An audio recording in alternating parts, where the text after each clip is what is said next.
नमस्कार सभी को। मैं दीपेंद्र सोलंकी ऑनलाइन क्लासेस में आप सभी का हार्दिक स्वागत करता हूं।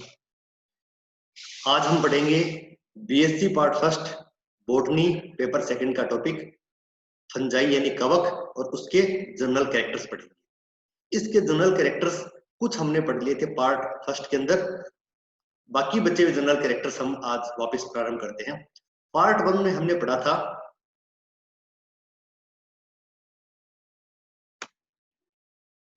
फंजाई की विभिन्न लाइफ फॉर्म्स के बारे में, उसके जनरल कैरेक्टर्स के बारे में, कौन कौन से जनरल कैरेक्टर्स में प्रेजेंट थे, उसके माइसीलियम के बारे में पढ़ा था, उसमें पाए जाने वाले विभिन्न प्रकार के सेप्टम के बारे में हमने पढ़ा था। और इस प्रकार हम जनरल कैरेक्टर करते हुए हम यहाँ तक पहुंच गए थे कि किस प्रकार से इनमें फ्लैजिला जो है ये प्रेजेंट या अब्सेंट पाया जाता है। इसके बाद चलते हैं हम फ्लैजिला की स्ट्रक्चर के ऊपर। कवक जो है इसके अंदर दो प्रकार की फ्लैजिला उपस्थित हो सकती है। पहला प्रकार है विप्लेस और दूसरा होता है टिंसल। विप्लेस फ्लैजिला जो है यहाँ पर इस स्पोर के साथ देख सकते हो, इस स्पोर के साथ दो फ्लैजिला जुड़ी हुई है। ये स्मूथ फ्लैजिला जो है ये है विप्लेस फ्लैजिला, और ये जो इस प्रकार से फ्लैजिला है जिसके ऊपर छोटे छोटे इस प्रकार से जो है अपेंडेजेस पाए जा रहे हैं, उभार पाए जा रहे हैं, ये होती है टिंसल प्रकार की फ्लैजिला। यहाँ पर देखने से स्पष्ट है कि विप्लेस फ्लैजिला जो है ये स्मूथ फ्लैजिला होती है, इसकी सरफेस जो है स्मूथ होती है, जबकि टिंसल प्रकार की जो फ्लैजिलम होती है इसकी सरफेस जो है स्मूथ न होकर इसकी सरफेस पर कुछ मेस्टिगोनिम्स जो है ये उपस्थित पाए जाते हैं, और इन मेस्टिगोनिम्स या फ्लिमर्स की उपस्थिति के कारण ही इन्हें हम टिंसल प्रकार की फ्लैजिला कहते हैं। अब चलते हम इसके कवक जाल के कुछ रूपांतरण पर। जैसा कि हमने पढ़ा था कि कवकों का शरीर जो है विभिन्न कवक तंतु या हाइफी से मिलकर बना होता है, और ये सभी हाइफी परस्पर मिलकर एक जाल की सदृश संरचना बनाते हैं, एक नेटवर्क टाइप स्ट्रक्चर बनाते हैं जिसे कहते हैं माइसीलियम या कवक जाल कहते हैं। लेकिन कवकों में पाए जाने वाला यह कवक जाल जो है इसमें विभिन्न प्रकार के रूपांतरण होते हैं, और इन रूपांतरण के परिणाम स्वरूप विभिन्न प्रकार की संरचनाएं विकसित होती है, जिसको हमने यहाँ पर लिस्ट किया है। प्रोसेनकाइमा, स्यूडोपेरेन्काइमा, राइजोमॉर्फ, स्क्लेरोसियम, एप्रिसोरियम और ऑस्टोरिया, इस प्रकार से कुछ संरचनाएं बनती है। सबसे पहले बात करते हैं प्रोजेनकाइमा या दीर्घ उत्तक की। यहाँ पर जो आप स्ट्रक्चर देख रहे हो ये जो है ये है प्रोजेनकाइमा।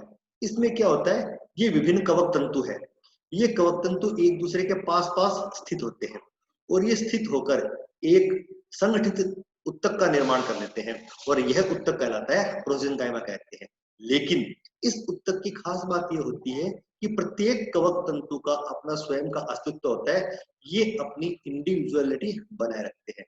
यानी प्रत्येक कवक तंतु जो है स्पष्ट रूप से है, ये पता लगता है कि ये कवक तंतु यहाँ पर उपस्थित है, ये अपना अस्तित्व नहीं खोते हैं। तो इस प्रकार से जो कवक तंतु व्यवस्थित होकर एक व्यवस्था बनाते हैं, ऐसा उत्तक कहलाता है प्रोजेनकाइमा कहलाता है, या दीर्घ उत्तक कहते हैं इसे। दूसरे प्रकार का उत्तक है स्यूडो पेरेन्काइमा। स्यूडो पेरेन्काइमा का मतलब होता है स्यूडो यानी आभासी, पेरेन्काइमा यानी मृदुत्तक। मृदुत्तक जो होता है यह कोशिकाओं के समूह होते हैं जिसमें कोशिकाएं पास पास व्यवस्थित होती हैं। कोशिकाओं के बीच में अवकाश उपस्थित होते हैं जिन्हें इंटरसेलुलर स्पेस कहते हैं, ये उपस्थित होते हैं। तो कोशिकाएं पास पास स्थित होकर जिस उत्तक का निर्माण करती है उसे हम पेरेन्काइमा कहते हैं। और यहाँ पर हम स्यूडो पेरेन्काइमा से मतलब है यहाँ पर कवक तंतु मिलकर इस प्रकार से पेरेन्काइमा के समान उत्तक बनाते हैं, लेकिन वह पेरेन्काइमा नहीं होता है, पेरेन्काइमा के जैसा दिखाई देता है। और चूंकि पेरेन्काइमा के जैसा आभास देता है, इसलिए आभास देने की वजह से हमने इसे स्यूडो लगा दिया। स्यूडो पेरेन्काइमा यानी आभासी पेरेन्काइमा। क्यों? ये पेरेन्काइमा नहीं है, लेकिन आभास होता है इन्हें देखने से ये पेरेन्काइमा के समान होते हैं। यहाँ पर आप ये दूसरे प्रकार का उत्तक देख रहे हो, उसके ऊपर हम चर्चा कर रहे हैं भी। यहाँ पर जो प्रोसेनकाइमा के अंदर कवक तंतु पास पास स्थित होते हैं, लेकिन इनका इंडिविजुअल होती है। लेकिन जब हम स्यूडोपेरेन्काइमा की बात करते हैं तो कवक तंतु एक दूसरे के इतने पास पास आ जाते हैं कि अब प्रत्येक कवक तंतु का स्वयं का इंडिविजुअलिटी नहीं होती है, स्वयं का अस्तित्व नहीं होता है। कवक तंतु जो है सघन रूप से एक दूसरे से जुड़े होते हैं, और इसी वजह से जब इसका काटते हैं, इसका हमने टीएस काटा, जैसे इसका ऐसा काट लिया हमने, तो इस प्रकार से टीएस काटते हैं तो हमें इस प्रकार से जो है कोशिकाएं दिखाई देती हैं, जो कि हमें मृदुतक या पेरेन्काइमा के समान दिखाई देती है, उसके समान प्रतीत होते हैं। तो इसे कहते हैं शूडो पेरेन्काइमा। बहुत सारे कवक तंतुओं के अंदर प्रोजेनकाइमा और शूडो पेरेन्काइमा जैसे कवकों के माइसीलियम जो है इसके रूपांतरण पाए जाते हैं। तीसरे प्रकार का है राइजोमोर्फ। राइजो शब्द बना है राइजो, राइजो शब्द जब भी काम आता है ये आता है जड़ के लिए। मोर्फ यानी मोर्फोलॉजी, मोर्फोलॉजी का मतलब होता है बाहर से देखने पर। तो कवकों के या माइसीलियम के ये रूपांतरण जो होते हैं, इनकी मोर्फोलॉजी जो होती है राइजो यानी जड़ के समान होती है। जड़ के समान दिखाई देने वाले ये माइसीलियम के रूपांतरण है, इन्हें हम तंतु जटा कहते हैं। राइजोमोर्फ या तंतु जटा। होता क्या है, ये डायग्राम आप देख सकते हो सी, ये इसका सेक्शन कटिंग है। यहाँ से आप सेक्शन कटिंग करते हो तो आपको इस प्रकार से कंडीशन दिखाई देती है। राइजोमोर्फ में क्या होता है, ये एक प्रकार से शूडोपेरेन्काइमा होते हैं। ये शूडोपेरेन्काइमा जो है ये अत्यधिक रूप से संगठित हो जाते हैं और संगठित होकर ये जड़ के समान दिखाई देते हैं, जिनकी लंबाई बहुत अधिक होती है। तो इस प्रकार कवक तंतुओं के मिलने से बनी माइसीलियम के रूपांतरण से बनी जड़ के समान जो संरचनाएं है, ये कहलाती है राइजोमोर्फ कहलाती है। ये भूमि के अंदर अत्यधिक गहराई तक स्थित होती है और इन राइजोमोर्फ की संक्रमण करने की क्षमता अन्य पादपों को या अवशेषों को संक्रमित करने की क्षमता जो है इसकी बहुत अधिक होती है। तो सामान्य कवक तंतु की तुलना में राइजोमोर्फ जो है इसकी इन्फेक्शन की कैपेसिटी जो है बहुत ही अधिक होती है। तो माइसीलियम का यह रूपांतरण जो है यह भूमि के नीचे इनके अस्तित्व को बनाए रखता है, इन्हें सुरक्षित रखता है तथा इन्फेक्शन की जो इसकी रेट है इसको बढ़ाने का कार्य करता है। अगर आप इसका सेक्शन कटिंग करते हो तो आपको इस प्रकार से दिखाई देता है। बाहर से इसकी भित्ति काफी मोटी होती है, इसके परिधीय भाग पर कवक तंतु बहुत ही सघन होते हैं और केंद्रीय भाग जो होता है यहाँ पर कवक तंतु जो है ये लूजली अरेंज्ड होते हैं, इसे पित्त के रूप में यहाँ पर दिखाई देते हैं। अगला रूपांतरण है स्क्लेरोसियम। स्क्लेरोसियम जो है कवकों में बनने वाली यह भी आभासी मृदुतक से बनी हुई संरचना होती है, लेकिन स्क्लेरोसियम का निर्माण सामान्यतः विपरीत परिस्थितियों में होता है। विपरीत परिस्थितियों में जब माइसीलियम को जो है परिस्थितियां फेवरेबल कंडीशन में नहीं मिलती है, परिस्थितियां जब अनुकूल नहीं होती है, इस कंडीशन में ये स्क्लेरोसियम का निर्माण करती है। सामान्यतः गहरे भूरे रंग की या काले रंग की संरचनाएं होती हैं। कोशिकाएं जटिलता से व्यवस्थित होती हैं, एक दूसरे से जुड़ी होती हैं। इसके अलावा इन भागों के अंदर विभिन्न भोज्य पदार्थों का संचय पाया जाता है। यहाँ पर आप देख सकते हो ये पादप है, इस प्रकार ये जो है गहरे काले रंग की जो स्ट्रक्चर्स बन रही है, ये स्ट्रक्चर जो है ये कुछ सेंटीमीटर से लेकर काफी बड़ी स्ट्रक्चर भी हो सकती है। कवक तंतु सघनता से जुड़े होते हैं यहाँ पर और इनमें जैसा मैंने बताया कि भोज्य पदार्थ जो है स्टोरेज फूड जो है संचय पाया जाता है, विशेष रूप से ग्लाइकोजन के रूप में, लिपिड के रूप में और मैनिटोल के रूप में इसमें संचित भोजन पाया जाता है। तो जब तक परिस्थितियां प्रतिकूल होती है ये अपने अंदर उपस्थित संचित भोजन की सहायता से भोजन को ग्रहण करते हैं और एक लंबे समय तक भूमि के अंदर रेस्टिंग स्टेज में पड़े रहते हैं। तो ये एक तरह से कवक की रेस्टिंग स्टेज होती है, तो जो विपरीत परिस्थितियों में कवक के अस्तित्व को बनाए रखने का कार्य करती है। जब भी परिस्थितियां अनुकूल होती है उस कंडीशन में ये स्क्लेरोसियम जो है ये पुनः अंकुरित होते हैं और अंकुरित होकर फ्रेश फंजाई का निर्माण करते हैं। कवक नया कवक जाल जो है इसका निर्माण कर लेते हैं। तो कवक के अंदर बनने वाला यह रूपांतरण, माइसीलियम का यह रूपांतरण इन्हें विपरीत परिस्थितियों में कवक जो है इसे बचाने का कार्य करता है। तो एक प्रकार से यह कायिक रिप्रोडक्शन का तरीका भी इसे कह सकते हैं, लेकिन एक्चुअल में यह माइसीलियम का एक विशेष प्रकार का रूपांतरण है। नेक्स्ट है एप्रीसोरियम। एप्रीसोरियम बोलते हैं आस गंग बोलते हैं इसे। आस गंग मतलब इसे अटैच होने में सहायता प्रदान करता है। डायग्राम देखिएगा, ये कुछ पक्सिनिया आदि में इस प्रकार से कंडीशन बनती है। पक्सिनिया में क्या होता है, ये पक्सिनिया का यूरिडोस्पोर है, ये होस्ट प्लांट की पत्ती है, अर्थात जिस पादप को ये संक्रमित करते हैं, गेहूं की पत्ती है ये, यूरिडोस्पोर जो है गेहूं को संक्रमित करते हैं, तो ये गेहूं की पत्ती जो है इसकी अपर एपिडर्मिस है, ये अपर एपिडर्मिस के स्टोमेटा है और ये गेहूं की पत्ती की मेसोफिल कोशिकाएं हैं।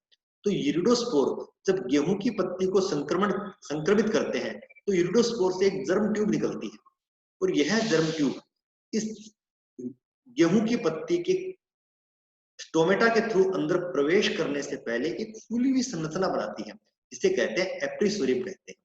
इस एप्रीसोरियम का कार्य है इस यूरिडोस्पोर से बनी जर्म ट्यूब को इस होस्ट प्लांट बीट जो है इसके पत्ती से चिपकने में सहायता प्रदान करते हैं, और इस एप्रीसोरियम से उसके बाद में इन्फेक्शन हाइफा निकलते हैं, जो कि संक्रमण करने वाले तंतु निकलते हैं। ये तंतु निकलकर स्टोमेटा जो है इसके अंदर प्रवेश करते हैं और गेहूं की पत्ती को संक्रमित करते हैं। तो यूरिडोस्पोर जो है यह डायरेक्ट इन्फेक्शन हाइफा संक्रमण तंतु न बनाकर पहले जर्म ट्यूब बनाते हैं, फिर एप्रीसोरियम बनाते हैं। इससे एप्रीसोरियम का निर्माण होने की वजह से इनकी संक्रमण करने की क्षमता जो है ये बढ़ जाती है, और इसीलिए एप्रीसोरियम का निर्माण होता है। नेक्स्ट है होस्टोरिया। होस्टोरिया यानी चूषगांग। चूषगांग का काम होता है, ये डायग्राम में देख सकते हो आप, ये जो है कवक जो है तंतु है, इस कवक तंतु के द्वारा इस होस्टोरिया का निर्माण होता है, और ये होस्ट सेल यानी परपोषी पादप जो होता है, परपोषी पादप की पत्ती है जिससे इनको पोषण प्राप्त करना होता है। इससे पोषण प्राप्त करने के लिए ये कवक के तंतु हाइफा जो है एक होस्टोरियम का निर्माण करते हैं। तो होस्टोरियम का निर्माण मुख्य रूप से होस्ट प्लांट से पोषण को प्राप्त करने के लिए होता है। भोजन को प्राप्त करने के लिए चूषकांग का निर्माण करते हैं। कवक तंतु बाहर स्थित है, कोशिका के अंदर चूषकांग का निर्माण करके इससे पोषण प्राप्त करते हैं। तो ये कुछ रूपांतरण है जो माइसीलियम में पाए जाते हैं, जो बहुत ही महत्वपूर्ण होते हैं और कवकों के अस्तित्व को बनाए रखने के लिए ये बहुत ही लाभदायक होते हैं। अगला है हमारा न्यूट्रिशन यानी पोषण। ये कवक जो है इनमें पोषण किस प्रकार से होता है? इसमें 3 तरीके हैं यहाँ पर, पैरासाइट्स, सेप्रोफाइट्स और सिम्बायोट्स। पैरासाइट का मतलब होता है कवक जो है परजीवी के रूप में अन्य पादपों को संक्रमित करते हैं। परजीवी के रूप में होते हैं यानी सारा भोजन जो है जीवित पादपों या जंतुओं से प्राप्त करते हैं। परजीवी का सीधा तात्पर्य है। पहला है ओब्लिगेट पैरासाइट। ओब्लिगेट पैरासाइट का मतलब होता है अविकल्पी परजीवी, यानी अपना जीवन यापन ये परजीवी के रूप में ही करते हैं। इसके अलावा जो है इनके पास जीवन यापन का कोई तरीका नहीं है। अगर इन्हें अपना होस्ट नहीं मिलता है, परपोषी नहीं मिलता है, तो ये कवक जो है ये अपना जीवन चक्र पूरा नहीं कर पाते, जैसे कि पक्षी। दूसरे हैं फैकल्टेटिव सेप्रोफाइट्स, यानी ये वास्तव में तो परजीवी हैं, लेकिन इसे अपना परपोषी नहीं मिलता है, तो ये मृत गले सड़े पादपों से भी अपना पोषण प्राप्त कर लेते हैं, मृतोपजीवी के रूप में भी अपना जीवन यापन कर लेते हैं, जैसे कि अस्टिलग्लो। दूसरे प्रकार है इसमें सेप्रोफाइट्स कि ये मुख्य रूप से मृत सड़े गले जीवों से भोजन प्राप्त करते हैं। तो ओब्लिगेट सेप्रोफाइट का मतलब होता है कि ये केवल और केवल मृत पादपों से ही, मृत सड़े गले अवशोषण से भोजन प्राप्त करते हैं, जैसे कि मूकर में। लेकिन अगर इन्हें पर्याप्त भोजन नहीं मिल पाता है, पैरासाइट्स जो है अवेलेबल हो जाता है, सॉरी इन्हें जो है होस्ट अवेलेबल हो जाता है, तो अगर ये सेप्रोफाइट के अभाव में भोजन नहीं मिलने की वजह से ये परजीवी के रूप में भी अपना जीवन चक्र पूरा कर सकते हैं, इन्हें कहते हैं फैकल्टेटिव पैरासाइट्स, जैसे कि फ्यूजेरियम। फ्यूजेरियम सामान्यतः सेप्रोफाइट के रूप में जीवन यापन करता है, लेकिन भोजन नहीं मिलने की वजह से ये परजीवी के रूप में भी अपना जीवन यापन कर सकते हैं। तीसरा प्रकार है सिम्बायोट्स यानी सहजीवी, यानी ये कवक अन्य जीवों के साथ मिलकर अपना जीवन यापन करते हैं, तो उसे कहते हैं सहजीवी। इसका सबसे एग्जांपल है लाइकेन। लाइकेन में कवक और शैवाल जो है ये मिलकर जीवन यापन पूरा करते हैं। कवक जो है भोजन ग्रहण करने का, सुरक्षा करने का काम करते हैं, जबकि इसमें उपस्थित एल्गी के द्वारा प्रकाश संश्लेषण की प्रक्रिया से भोजन निर्मित किया जाता है। माइकोराइजा कवक जो है उच्च वर्ग के पादपों की जड़ के साथ, माइको यानी कवक, राइजा मतलब जड़ें, तो उच्च वर्ग की पादपों की जड़ के साथ मिलकर ये संरचना बनाते हैं माइकोराइजा। इससे फायदा ये होता है कवकों को पोषण मिलता है, जबकि जड़ें जो है ये कवक की सहायता से भोज्य पदार्थों का अवशोषण करती है। तो आज की कक्षा में हम इतने ही बढ़ेंगे, अगले पार्ट में हम इस पूरे टॉपिक को पूरा करेंगे। धन्यवाद सभी को।